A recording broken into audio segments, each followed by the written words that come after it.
नमस्कार। आकाशवाणी से प्रस्तुत है समाचार प्रभात।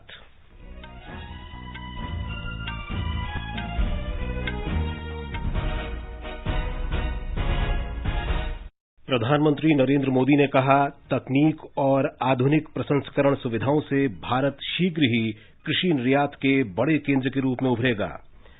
प्रधानमंत्री नरेंद्र मोदी और इटली के प्रधानमंत्री के बीच द्विपक्षीय बैठक आज। विश्वविद्यालय अनुदान आयोग ने देश में यूनिवर्सिटी और कॉलेज खोलने के लिए दिशा निर्देश जारी किए। सरकार ने आईटी उद्योग में स्थायी तौर पर घर से काम करने की सुविधा के लिए पंजीकरण और स्वीकृति संबंधी नियमों में ढील दी और आईपीएल क्रिकेट में मुंबई इंडियंस ने दिल्ली कैपिटल्स को हराकर फाइनल में प्रवेश किया।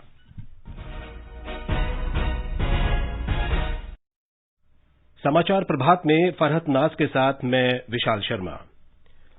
कोविड-19 महामारी के खिलाफ देश एकजुट होकर लड़ रहा है। आप भी हमारे साथ सुरक्षा और बचाव के 3 आसान एहतियाती उपायों का संकल्प लें। मास्क पहनें, 2 गज दूरी है जरूरी, सुरक्षित दूरी बनाए रखें, हाथ और मुंह साफ रखें। अब समाचार विस्तार से। प्रधानमंत्री नरेंद्र मोदी ने कहा है कि कृषि क्षेत्र में हाल के सुधारों से देश के किसानों के साथ साझेदारी की शानदार संभावनाएं बनी हैं। उन्होंने कहा कि टेक्नोलॉजी और अत्याधुनिक प्रसंस्करण सुविधाओं से भारत शीघ्र ही कृषि पदार्थों का प्रमुख निर्यातक बन जाएगा। प्रधानमंत्री ने कहा कि मजबूत और जीवंत भारत विश्व की आर्थिक व्यवस्था में स्थिरता लाने में महत्वपूर्ण भूमिका निभा सकता है। कल वैश्विक निवेशक गोलमेज सम्मेलन की अध्यक्षता करते हुए श्री मोदी ने कहा कि हम भारत को वैश्विक विकास की प्रेरक शक्ति बनाने के लिए जो भी संभव होगा करेंगे।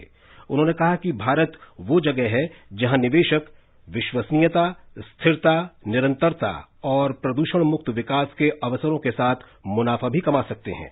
प्रधानमंत्री ने कहा कि भारत में निवेशकों के लिए लोकतंत्र, जनशक्ति और विविधता जैसे फायदे हैं।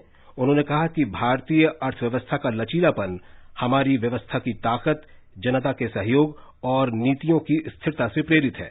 उन्होंने कहा कि इस साल भारत ने वैश्विक महामारी का बहादुरी से मुकाबला किया और इस दौरान विश्व को भारतीयों के राष्ट्रीय चरित्र की एक झलक देखने को मिली। श्री मोदी ने कहा कि आज दुनिया हमारे देश की असली ताकत से अवगत हो चुकी है। India believes in following the path of growth with equal focus on ESG. India offers you democracy, demography, demand as well as diversity. Such as our diversity that you get multiple markets within one market. This comes with multiple pocket size and multiple preferences. This comes with multiple weathers and multiple levels of development. प्रधानमंत्री ने कहा कि महामारी के प्रकोप के दौरान देशवासियों ने उत्तरदायित्व, करुणा, राष्ट्रीय एकता और नवाचार की शानदार भावना प्रदर्शित की। In this pandemic, B it fighting the virus और ensuring economic stability. This resilience driven by the strength of our systems, support of our people and stability of our policies.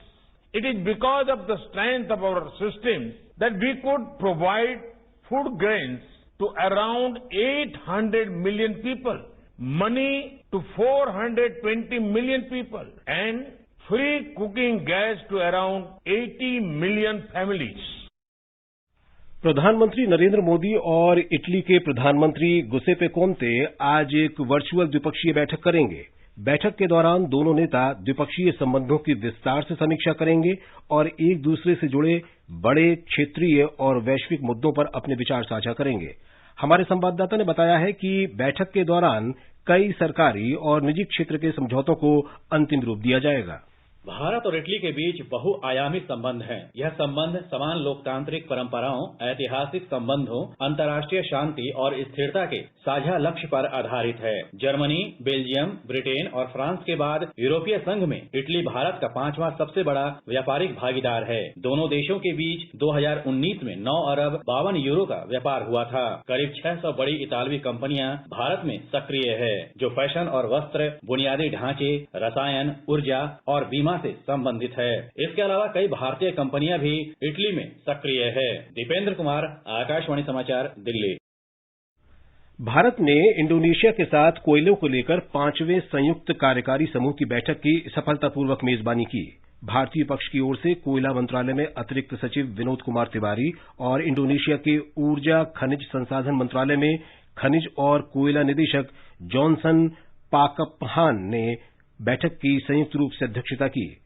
Shri Tiwari ने अपने संबोधन में भारत में कोयला क्षेत्र की समूची स्थिति का ब्यौरा दिया और भविष्य में इस क्षेत्र में होने वाली प्रगति के बारे में जानकारी दी। उन्होंने दोनों देशों के बीच कोयला क्षेत्र में कारोबार के लिए आत्मनिर्भर भारत और कोयला क्षेत्र में आत्मनिर्भरता के लिए भारत की पहल पर जोर दिया। पेट्रोलियम और प्राकृतिक गैस मंत्री धर्मेंद्र प्रधान ने तेल निर्यातक देशों के संगठन ओपेक के सदस्य देशों को भारत में निवेश करने के लिए आमंत्रित किया है। उन्होंने इन देशों को विशेष रूप से भारत को विनिर्माण केंद्र के रूप में स्थापित करने के प्रयासों के लिए आमंत्रित किया। श्री प्रधान ने कल ओपेक के महासचिव मोहम्मद सनसुई बारकिंडो के साथ भारत ओपेक ऊर्जा संवाद की चौथी उच्चस्तरीय बैठक की सह-अध्यक्षता की। बैठक में श्री प्रधान ने ओपेक देशों से आग्रह किया कि वे कोविड-19 के कारण तेजी से बदलते वैश्विक तेल तथा गैस क्षेत्र पर विशेष ध्यान दें ताकि तेल क्षेत्र सहित ऊर्जा क्षेत्र की सभी चुनौतियों का संयुक्त रूप से मुकाबला किया जा सके। उन्होंने उपभोग आधारित ऊर्जा मांग की बहाली करने, कच्चे तेल के बाजार में लंबे समय तक कीमतें कम करने और ऊर्जा की पहुंच बढ़ाने की आवश्यकता पर भी जोर दिया। इस वर्चुअल बैठक में ओपेक सदस्य देश भारत के सार्वजनिक और निजी क्षेत्र के तेल तथा गैस उद्योग के मुख्य प्रबंध निदेशकों और प्रबंध निदेशकों ने हिस्सा लिया। विश्वविद्यालय अनुदान आयोग यूजीसी ने देश भर में विश्वविद्यालयों और महाविद्यालयों को फिर से खोलने के लिए दिशा निर्देश जारी किए हैं। नए दिशा निर्देशों के अनुसार कंटेनमेंट जोन को छोड़कर बाकी क्षेत्रों में संबंधित राज्यों और केंद्र शासित प्रदेशों की सरकारों के साथ विचार विमर्श कर चरणबद्ध तरीके से विश्वविद्यालयों और महाविद्यालयों को खोला जा सकता है। यूजीसी ने सप्ताह में 6 दिवसीय कार्य और सुरक्षित दूरी रखते हुए वर्ग में विद्यार्थियों की संख्या कम रखकर कक्षाएं शुरू करने की सलाह दी है। हालांकि संस्थान की जरूरत के अनुसार प्रतिदिन शिक्षण के घंटे को बढ़ाया जा सकता है। नए दिशा निर्देशों के अनुसार सभी शिक्षण संस्थानों को खोलने से पहले केंद्र या संबंधित राज्य सरकारों को इन शिक्षण संस्थानों को पुनः खोलने के लिए सुरक्षित घोषित करना होगा। केंद्र और संबंधित राज्य सरकारों द्वारा कोविड-19 के मद्देनजर स्वास्थ्य सुरक्षा के लिए सभी निर्देशों, तरीकों, दिशा निर्देशों और आदेशों का इन उच्च शिक्षण संस्थानों को पूरी तरह पालन करना होगा। शिक्षा मंत्री डॉक्टर रमेश पोखरियाल निशंक ने कहा है कि सभी शिक्षण संस्थानों, विद्यार्थियों, अभिभावकों और इससे जुड़े सभी लोगों के बेहतर भविष्य और जीवन के लिए इन दिशा निर्देशों का पालन करना जरूरी होगा। रेलवे पश्चिम बंगाल में 11 नवंबर से उपनगरीय रेल सेवाएं फिर से शुरू करेगा। रेल मंत्री पीयूष गोयल ने ट्वीट में कहा कि ये सेवा पर्याप्त सुरक्षा मानकों के साथ शुरू होगी। उन्होंने कहा कि इससे यात्रियों की सुविधा में वृद्धि होगी और लोगों की यात्रा सुचारू रूप से संपन्न हो सकेगी। रेलवे बोर्ड के अध्यक्ष वीके यादव ने कहा है कि पंजाब सरकार ने आश्वासन दिया है कि रेल परिसरों पर प्रदर्शनकारियों की नाकाबंदी आज हटा दी जाएगी। कल नई दिल्ली में वीडियो कॉन्फ्रेंस के जरिए संवाददाताओं को संबोधित करते हुए श्री यादव ने कहा कि 31 स्थानों में से 14 स्थानों पर से नाकाबंदी कल शाम हटा दी गई। रेल मंत्रालय के अनुसार आंदोलन के कारण रेलवे को 1200 करोड़ रुपए से अधिक का नुकसान हुआ है। पंजाब में कई रेल खंडों पर जारी अवरोध के कारण माल ढुलाई पर विपरीत असर पड़ा है। मंत्रालय ने कहा है कि अब तक 1350 से अधिक यात्री गाड़ियां रद्द कर दी गई हैं या उनके मार्ग बदले गए हैं। भारत और बांग्लादेश के बीच एयर बबल योजना के तहत नई विमान सेवा शुरू हो गई है। इसी क्रम में विस्तारा एयरलाइंस ने दिल्ली से ढाका के बीच सप्ताह में 2 दिन विमान सेवा की शुरुआत की है। कल इसका पहला विमान दिल्ली से ढाका पहुंचा। इस नई सेवा की शुरुआत करते हुए बांग्लादेश के नागर विमानन राज्य मंत्री मोहम्मद महबूब अली ने कहा कि दोनों देशों के बीच एयर बबल प्रणाली से चिकित्सा, व्यापार और अन्य कार्यों के लिए यात्रा करने वालों को विशेष लाभ प्राप्त हुआ है। बिहार में विधानसभा चुनाव के तीसरे और अंतिम दौर के मतदान के लिए सभी तैयारियां पूरी कर ली गई हैं। इस चरण में अररिया, किशनगंज, कटिहार और मधेपुरा सहित 15 जिलों के 78 विधानसभा क्षेत्रों में कल मतदान होगा। राज्य की 1 लोकसभा सीट वाल्मीकि नगर के उपचुनाव के लिए भी कल ही वोट डाले जाएंगे। यहां कुल 7 उम्मीदवार चुनाव मैदान में हैं। ब्यौरा हमारे संवाददाता से।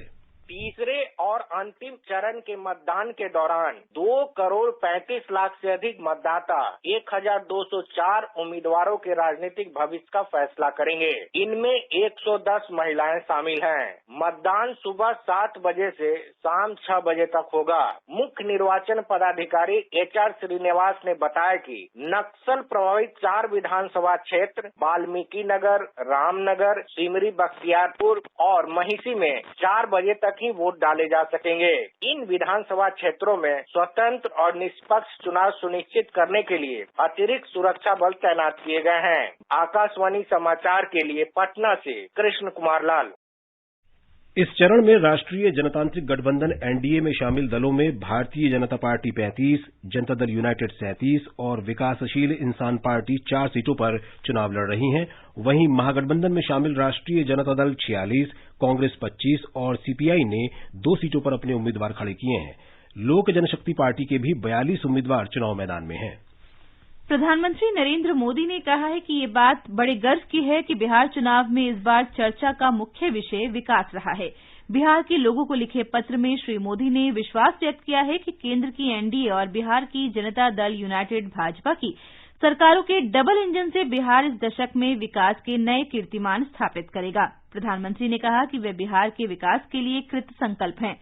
श्री मोदी ने कहा कि NDA सरकार के अंतर्गत बिहार में काफी विकास हुआ है और सरकार ने इस संबंध में अपना रिपोर्ट कार्ड भी प्रस्तुत किया है। उन्होंने कहा कि लोगों का विश्वास है कि NDA सरकार बिहार में विकास की रफ्तार को आगे भी बनाए रख सकती है।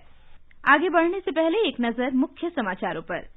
प्रधानमंत्री नरेंद्र मोदी ने कहा, तकनीक और आधुनिक प्रसंस्करण सुविधाओं से भारत शीघ्र ही कृषि निर्यात के बड़े केंद्र के रूप में उभरेगा। प्रधानमंत्री नरेंद्र मोदी और इटली के प्रधानमंत्री के बीच द्विपक्षीय बैठक आज। विश्वविद्यालय अनुदान आयोग ने देश में यूनिवर्सिटी और कॉलेज खोलने के लिए दिशा निर्देश जारी किए।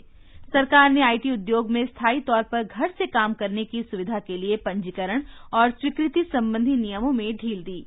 और IPL क्रिकेट में मुंबई इंडियंस ने दिल्ली कैपिटल्स को हराकर फाइनल में प्रवेश किया। सरकार ने प्रौद्योगिकी क्षेत्र में सुधार की दिशा में एक महत्वपूर्ण कदम उठाते हुए पंजीकरण और अनुपालन की जरूरतों सहित ज्यादातर आवश्यकताएं हटा दी हैं। इससे कंपनियों को स्थायी रूप से वर्क फ्रॉम होम यानी घर से काम करने की सुविधा प्राप्त होगी। दूरसंचार विभाग ने अन्य सेवा प्रदाताओं OSP के लिए पंजीकरण कराने की जरूरत खत्म कर दी है और डाटा संबंधित कामों में लगी BPO कंपनियों को OSP नियमों के दायरे से अलग कर दिया है।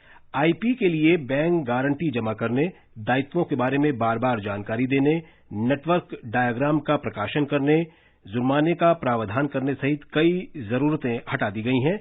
इसी तरह वर्क फ्रॉम होम और वर्क फ्रॉम एनीवेयर का पालन करने वाली कंपनियों के कामों में बाधक कई अन्य नियम भी हटा दिए गए हैं। प्रधानमंत्री नरेंद्र मोदी ने कहा है कि उनकी सरकार कारोबारी सुगमता और भारत को प्रौद्योगिकी का प्रमुख केंद्र बनाने के लिए प्रतिबद्ध है। श्री मोदी ने एक ट्वीट में कहा कि केंद्र सरकार ने दूरसंचार विभाग के अन्य सेवा प्रदाता संबंधी दिशा निर्देशों को काफी आसान बना दिया है। उन्होंने कहा कि इससे BPO उद्योग की अनुपालन बाध्यताएं काफी हद तक कम हो जाएंगी। इलेक्ट्रॉनिक और सूचना प्रौद्योगिकी मंत्री रविशंकर प्रसाद ने कहा है कि इससे IT, ITES, BPO उद्योग में तेजी आएगी और भारत में वर्क फ्रॉम होम के लिए अनुकूल वातावरण तैयार होगा। देश में 77 लाख से अधिक लोग कोरोना से स्वस्थ हो चुके हैं, जो एक बड़ी उपलब्धि है। कोरोना से स्वस्थ होने वालों की दर 92.2% हो गई है। ठीक होने वालों की संख्या वर्तमान समय में मरीजों की संख्या का लगभग 15 गुना है। स्वास्थ्य मंत्रालय ने कहा है कि कोविड संक्रमण के 78% से अधिक मामले देश के 10 राज्यों और केंद्र शासित प्रदेशों में हैं। मंत्रालय ने ट्वीट में कहा है कि महाराष्ट्र में संक्रमितों की संख्या 21% है, जो देश में सबसे अधिक है। इसके बाद केरल में 16%, दिल्ली में 7.8%, पश्चिम बंगाल में 6.87% और कर्नाटक में 6.76% कोविड से संक्रमित लोग हैं। देश में पिछले 7 दिनों से मरीजों की संख्या 6 लाख से कम बनी हुई है और इस समय ये संख्या लगभग 5,27,000 है। देश में कोविड जांच में और वृद्धि दर्ज की गई है। बीते एक दिन में लगभग 12,10,000 जांच की गई। इसके साथ ही जांच की संख्या 11 करोड़ 42 लाख से अधिक हो गई है। केंद्र सरकार और भारतीय आयुर्विज्ञान अनुसंधान परिषद ने परीक्षण के बुनियादी ढांचे का विस्तार किया है। बिहार में कोविड संक्रमण से स्वस्थ होने की दर 96.39% हो गई है। ये दर राष्ट्रीय औसत से 4.19% ज्यादा है। राज्य में कोविड रोगियों की संख्या में भी लगातार कमी आ रही है। इस समय 6,826 मरीजों का विभिन्न अस्पतालों में इलाज चल रहा है। कल 467 मरीज ठीक हुए, जबकि 741 नए लोगों में संक्रमण की पुष्टि हुई। राज्य में संक्रमण से अब तक 2,12,298 मरीज स्वस्थ हो चुके हैं। छत्तीसगढ़ में कोविड-19 के टीकाकरण के लिए प्राथमिक तैयारियां शुरू हो गई हैं। इसके लिए राज्य कार्यबल समिति का गठन किया गया है, जो टीकाकरण के लिए राज्य सरकार के विभिन्न विभागों के बीच समन्वय स्थापित करने का काम करेगा। और ब्यौरा हमारे संवाददाता से। कोविड-19 टीकाकरण के लिए भारत सरकार के दिशा निर्देशों के अनुरूप छत्तीसगढ़ के सभी सरकारी और निजी स्वास्थ्य संस्थाओं में कार्यरत स्वास्थ्य कार्यकर्ताओं का डेटाबेस तैयार किया जा रहा है। यह डेटाबेस टीकाकरण के लिए प्राथमिकता तय करने में मदद करेगा। राज्य के स्वास्थ्य मंत्री टीएस सिंहदेव ने बताया कि टीकों के भंडारण और संधारण के लिए राज्य के पास पर्याप्त व्यवस्था है। वर्तमान में 530 कोल्ड चेन प्वाइंट क्रियाशील हैं, साथ ही 80 नए कोल्ड चेन प्वाइंट भी शुरू किए जा रहे हैं। इसके साथ ही प्रदेश में वर्तमान में टीकों की कुल संधारण क्षमता 1,05,000 लीटर है, जो कि आवश्यकता से 60,000 लीटर अधिक है। इस क्षमता को और अधिक सुदृढ़ बनाने के लिए नया वॉक इन कूलर उपलब्ध कराया गया है। प्रदेश में कोविड-19 टीकाकरण की तैयारी और इसके सुचारू संचालन के लिए बेहतर अंतर विभागीय समन्वय बनाने के उद्देश्य से राज्य टास्क फोर्स समिति का गठन किया गया है। विकल्प शुक्ला, आकाशवाणी समाचार, रायपुर। गुजरात सरकार ने इस महीने के अंत तक कॉलेजों और 9वीं से 12वीं कक्षा तक के स्कूलों को फिर से खोलने का फैसला किया है। कल मंत्रिमंडल की बैठक में यह फैसला लिया गया। राज्य के शिक्षा मंत्री ने बताया कि मानक संचालन प्रक्रिया को अंतिम रूप देकर दीपावली के बाद स्कूल और कॉलेज दोबारा खोले जाएंगे। इस बीच राज्य में कल 990 लोगों में कोविड संक्रमण की पुष्टि हुई। एक रिपोर्ट।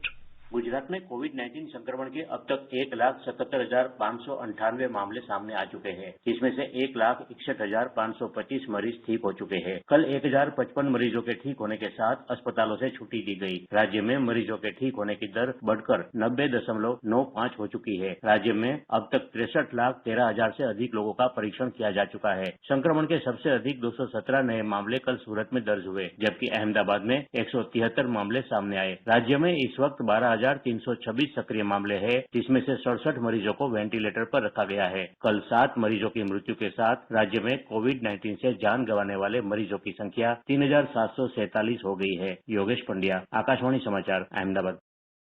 तमिलनाडु में कोविड-19 नमूनों की जांच की संख्या कल 1 करोड़ से अधिक हो गई।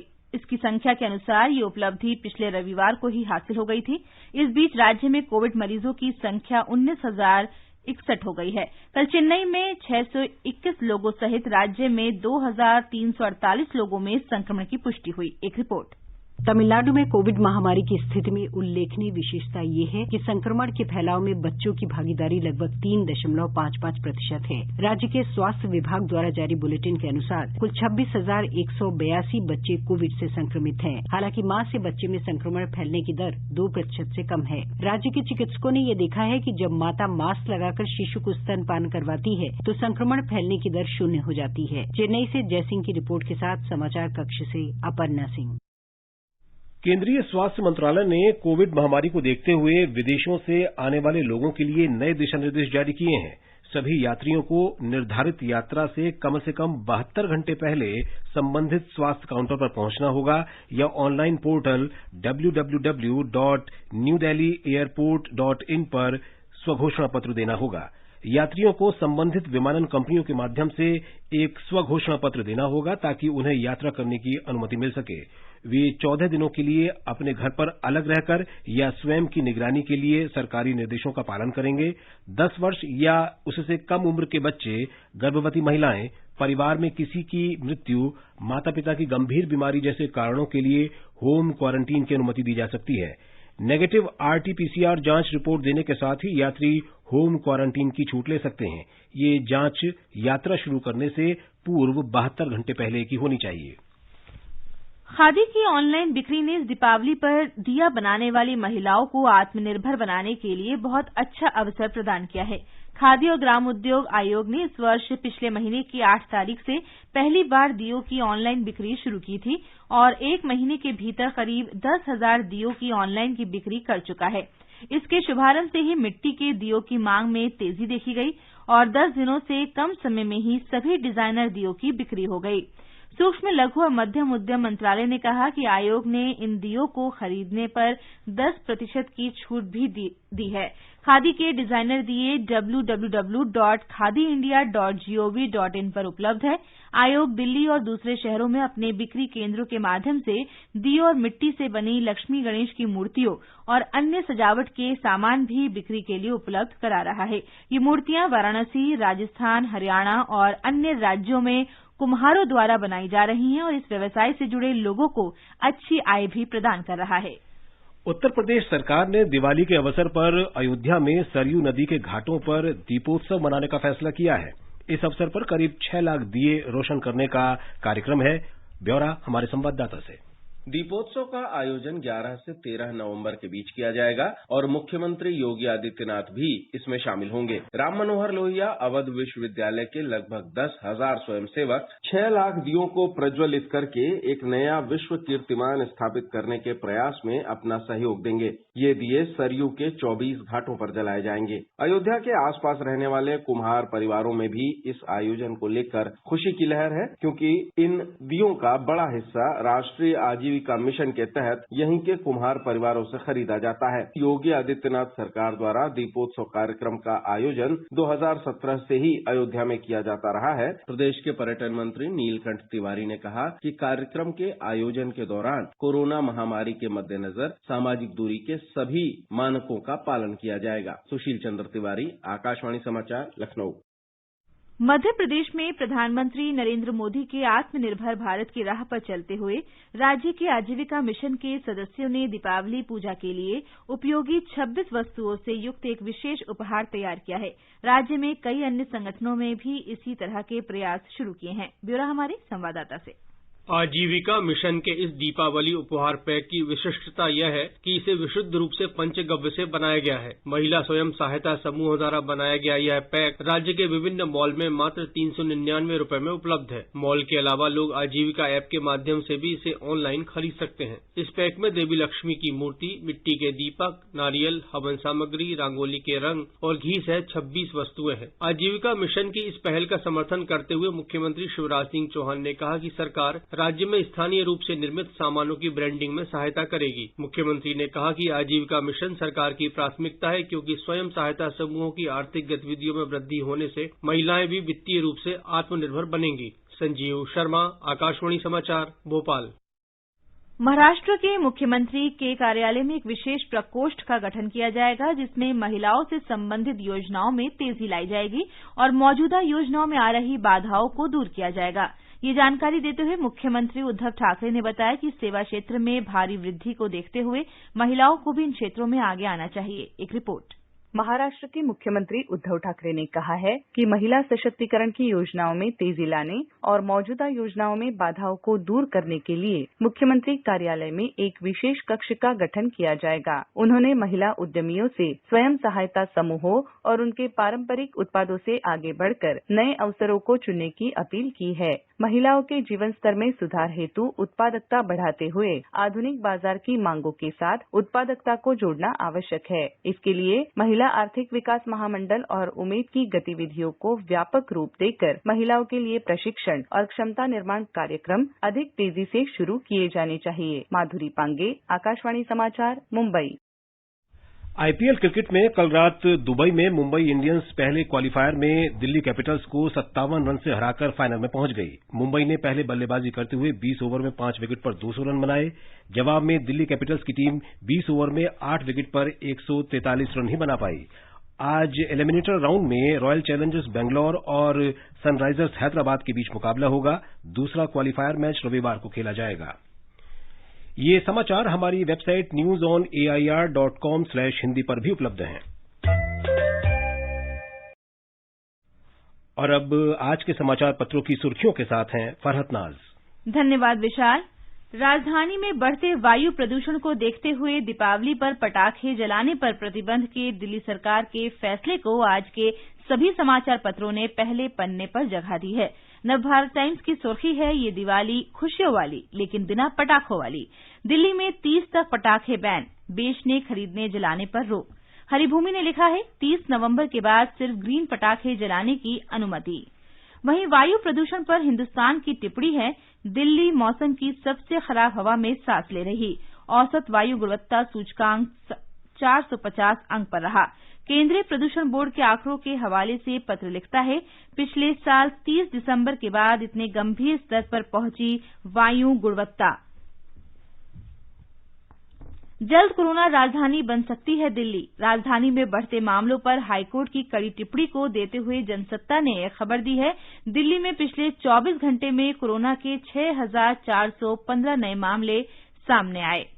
भारत को बनाएंगे वैश्विक आर्थिक वृद्धि का इंजन, प्रधानमंत्री नरेंद्र मोदी के इन शब्दों को राष्ट्रीय सहारा ने पहले पन्ने पर जगह दी है। वैश्विक आर्थिक गोलमेज सम्मेलन में प्रधानमंत्री ने कहा कि भारत शीघ्र ही कृषि निर्यात के बड़े केंद्र के रूप में उभरेगा।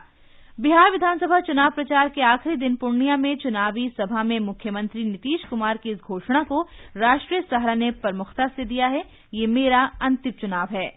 75% प्राइवेट नौकरियां हरियाणा वासियों को, 10 साल आरक्षण के लिए विधेयक विधानसभा में पारित। इसे दैनिक ट्रिब्यून ने मुख्य पृष्ठ पर देते हुए लिखा है, 19 से ज्यादा कर्मचारियों वाली कंपनियों, 50,000 से कम वेतन की नौकरियों पर लागू होगा कानून। अमेरिका में राष्ट्रपति पद के चुनाव में डोनाल्ड ट्रंप और जो बाइडेन के बीच कड़े और नजदीकी मुकाबले को सभी अखबारों ने अहमियत दी है। हरिभूमि की सुर्खी है, बाइडेन जीत से 6 वोट दूर, लेकिन नेवादा को जीता तो ट्रंप भी पलट सकते हैं बाजी। दैनिक भास्कर की टिप्पणी है, बाइडेन व्हाइट हाउस की दहलीज पर और ट्रंप अदालत की शरण में। पत्र के अनुसार अब अदालती रास्ते से कुर्सी बचाना चाहते हैं ट्रंप। और अंत में मुख्य समाचार एक बार फिर। प्रधानमंत्री नरेंद्र मोदी ने कहा, तकनीक और आधुनिक प्रसंस्करण सुविधाओं से भारत शीघ्र ही कृषि निर्यात के बड़े केंद्र के रूप में उभरेगा। प्रधानमंत्री नरेंद्र मोदी और इटली के प्रधानमंत्री के बीच द्विपक्षीय बैठक आज। विश्वविद्यालय अनुदान आयोग ने देश में यूनिवर्सिटी और कॉलेज खोलने के लिए दिशा निर्देश जारी किए। सरकार ने आईटी उद्योग में स्थायी तौर पर घर से काम करने की सुविधा के लिए पंजीकरण और स्वीकृति संबंधी नियमों को आसान बनाया।